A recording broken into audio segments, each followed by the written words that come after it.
Hello everybody, this is Sarfaraz Khan from the IELTS PAL online and hope everybody is doing pretty well.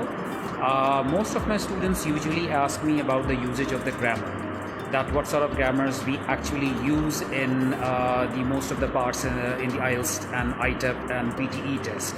So let me tell you, they are already very easy and you people are already quite handy with it. Okay, and if we talk about in terms of tenses, so we have simple present tense, simple past tense, present perfect tense, present perfect continuous tense, and rarely we use the past perfect continuous tense. Okay, and sometimes we have to use the future tense, but it is like quite rare.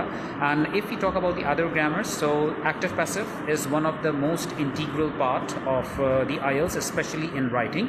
Okay, and generally we use it in the speaking as well, but the most usage actually have observed in the writing part. Okay, and there are the direct indirect as well, so we do have to use the direct indirect, and the most important thing that we're supposed to use, and that is the transition words in writing, especially in writing part 1, where you are supposed to elaborate the illustration, whatever the illustration has been given in the terms of graphs, in the term of pie chart, or any other things. Okay, so over there you are supposed to use like transition words, right? In other words, we call them linking words.